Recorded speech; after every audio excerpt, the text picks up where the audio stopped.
Assalamualaikum warahmatullahi wabarakatuh. Selamat pagi, Bapak Ibu. Nah, di sini saya akan mencontohkan bagaimana caranya membuat surat tugas melalui aplikasi Sitendif. Di sini kita coba pertama kalau kita ingin melakukan suatu kegiatan gitu ya, maka butuh surat tugas. Nah, untuk membuat surat tugas berarti butuh ada kegiatannya dulu.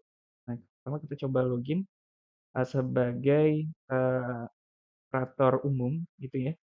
Operator umum itu adalah dari bagian TU, misalnya bagian umum. Nah, nanti untuk membuat kegiatan apa aja yang bisa disurat tugaskan gitu. Nah, kita coba masuk ya sebagai operator umum. Nah, ini kita coba masuk sebagai Mulai. Oke. Kemudian nanti pilih di bagian kegiatan. Sebelah kini kita lihat dulu bagian kegiatan, langsung aja klik ya. Kemudian bagian new kegiatan, menambah kegiatan baru. Di sini nanti operator umumnya kita nanti sebagai pegawai biasa ya, kita menjelaskan kepada operator umum kita mau ngelaksanain kegiatan supervisi podes misalnya. Maka nanti yang dari operator umum akan membuatkan namanya supervisi podes gitu ya. Nah, kita tuliskan supervisi eh, nanti operator umumnya bakal buat di bagian sini. Ini cuma operator umum yang buat gitu ya, sebagai operator umum aja. Podes gitu. Nah, kemudian nanti ini perlu ID ya, ini perlu ID untuk membedakan eh, kegiatan-kegiatan yang lain gitu ya. Nah, misalnya ini supervisi podes gitu. Ini cukup supervisi podes saja. Nah, kemudian nanti dipilih ini tahun 2024 ya. 2024, 2024, kemudian ini harus dikasih 2024 juga. Nah, ini nanti tinggal pilih awal kegiatannya, misalnya tanggal 1 bulan Juni ya. Ini contoh aja sampai tanggal 30. Nah, kemudian nanti kegiatannya akan diisi siapa kegiatannya. Untuk kegiatan ini misalnya kita pilih ini ya uh, Syarifah Apriani misalnya. Kita created ya, udah kebuat. Nah, sekarang kita kembali karena tadi udah dibuat kegiatannya. Maka nanti pegawai yang tadi yang ingin mengajukan surat tugas bisa langsung bikin surat tugasnya gitu. Kita login dulu, kita masuk sebagai pegawai biasa gitu ya. Nah, kalau yang biasa yang bisa mengajukan surat tugas. Nah, setelah masuk nanti kita pilih di sini ada pengajuan surat tugas di sini. Nah, kita pilih. Kemudian ini jenis surat tugasnya apa? Ya, perjalanan dinas dalam A misalnya. Nah, kemudian nanti pilih siapa aja yang bisa ikut ya. Ini misalnya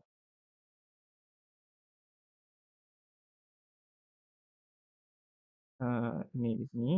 Misal saya mengajukan saya dan uh, Bang Julfi misalnya ya. Nah, kita pilih. Nah, kemudian ini kegiatannya ini supervisi ya tadi ya. Podes, visi Podes 2024. Nah, kemudian tanggal pengajuannya hari ini ya, 4 Juni.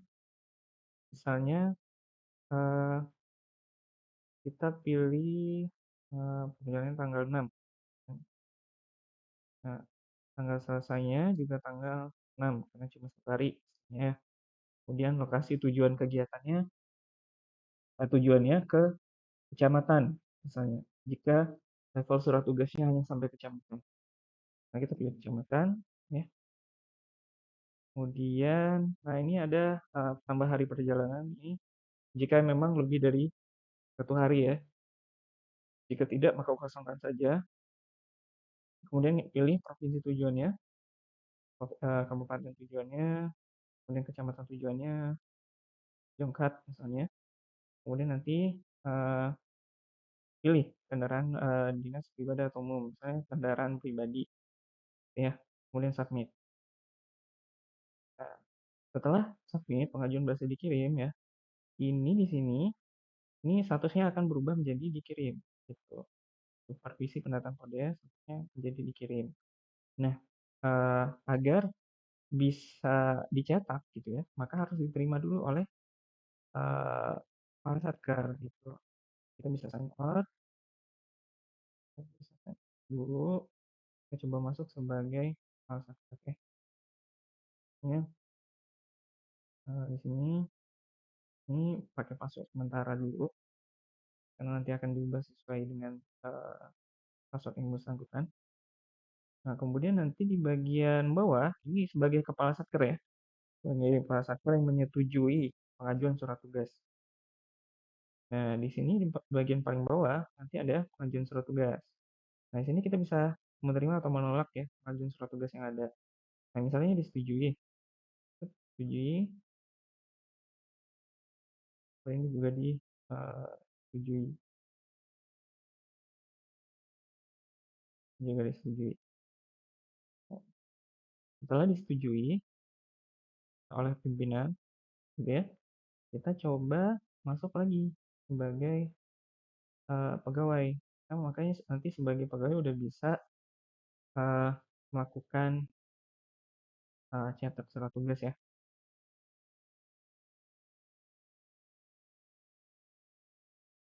Nah, di sini kita akan pilih nih, uh, ya, ya. Nah, di sini ini surat tugasnya, gitu. Nah, untuk menjadikan dia sebagai apa namanya PDF, ya, tinggal di Ctrl P, Ctrl P, nanti pilih nanti setelan lain, kemudian nanti pilih ukuran kertasnya, ya, mau A4 atau ukuran legal juga bisa. Kemudian nanti simpan, bisa simpan atau bisa langsung print. Gitu. Kalau simpan ya tinggal disimpan aja. Nah, di sini bisa yang Oke. Ini kita bisa lihat bahwa sudah ada nih. Kalau misalnya dua orang dia akan muncul lampiran kayak gini sesuai bentuk surat tugas yang ada. Jika satu orang dia nanti akan nggak ada lampirannya. Tuh. Nah, simpan ya. Oke. Kemudian kita kembali lagi di sini. Hmm,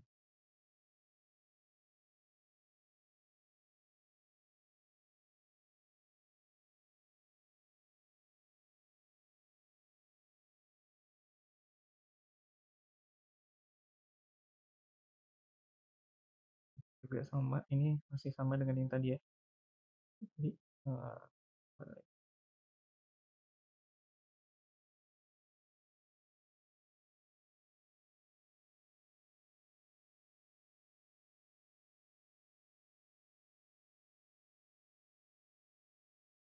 nah, jadi di sini kita bisa melihat juga apa namanya surat tugas tadi yang udah disetujui dan udah dicetak. Sekarang kita masuk ke bagian eh, karena sudah dicetak tadi udah dijadikan PDF ya. Kita bisa lihat nanti di sini bagian ini statusnya udah dicetak. Nanti tinggal setelah dibuat ya, maka nanti petugas yang melakukan surat tugas tinggal ke lapangan. Kemudian setelah ke lapangan, kemudian mengumpulkan lagi ya pada bagian umum gitu ya, mengumpulkan surat tugas yang udah di apa surat perjalanan dinas yang udah dikerjakan ke bagian umum.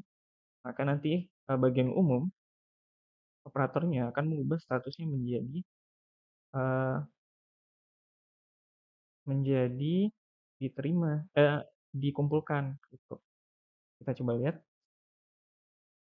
Nah, setelah dikumpulkan, dikumpulkan oleh yang melaksanakan surat tugas, nah maka nanti di sini di bagian apa namanya statusnya gitu ya. Nah, ini bisa kumpulkan. ubah jadi dikumpulkan. Misal udah dikumpulkan oleh pegawai yang bersangkutan, dan saya udah mengumpulkan surat tugasnya, dan saya kembalikan ke bagian umum, maka nanti statusnya diubah menjadi dikumpulkan. Kemudian ini juga ini masih setuju ya, tapi nanti ubah jadi cetak dulu dan kumpulkan. Nah, saat statusnya udah berubah jadi mengumpulkan, nanti tinggal menunggu waktu pencairan. Nah, kalau misalnya bagian umum sudah mencairkan, bendahara sudah mencairkan surat perjalanan dinasnya, ya, maka nanti tinggal diubah statusnya menjadi cairkan, ya, kemudian cairkan. Nah, di sini kita bisa melihat nih, tadi ya langsung bergeser ya. Kalau misalnya statusnya udah berubah menjadi dicairkan, dia akan langsung berubah menjadi cairkan. Nah, nah itu saja eh, terkait flow gitu ya, alur dari pembuatan surat tugas dari pegawainya, kemudian ke operator umum untuk membuat kegiatannya, kemudian kembali ke kita lagi sebagai pengaju surat tugas, kita buat surat tugasnya, kemudian setelah membuat surat tugasnya, perlu disetujui oleh pimpinan terlebih dahulu. Setelah disetujui oleh pimpinan, maka tinggal kita bisa mencetak, ya, mencetak tadi sesuai di video tadi bagian awal.